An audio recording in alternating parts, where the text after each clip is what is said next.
morning, family. This is Ricky, and welcome to Hope for Today. Happy Monday, everybody. It's the day after Christmas, and I truly pray that you and yours enjoyed a wonderful time of family, fellowship, and food. It's Monday, y'all, so the diet starts today. Get up out your bed.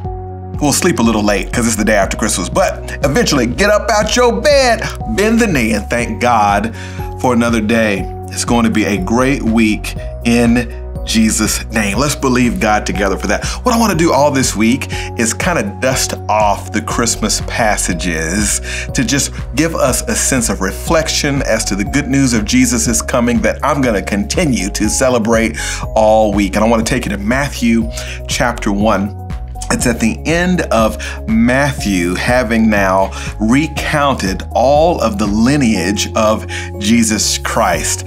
Scholars call it the genealogy chapter. I like to call it is Matthew's attempt at ancestry.com. Up in here.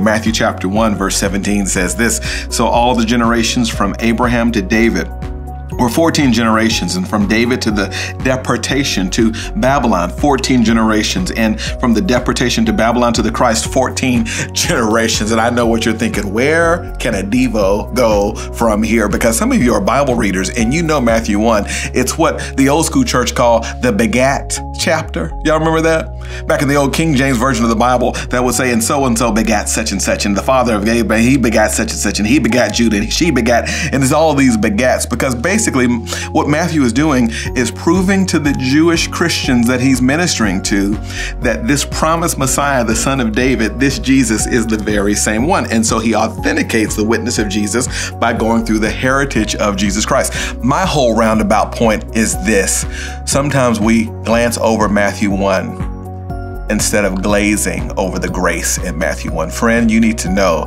that Matthew 1 and all these begats is nothing but the grace of the Lord being spelled out, even in the line of Jesus Christ. Ricky, what do you mean? When I look at all these names that Matthew says are in the lineage of Jesus, what I'm reminded of is that none of these people were perfect, yet they got to be a part of the very posterity of Jesus Christ. Abraham was a liar. Rahab was a prostitute.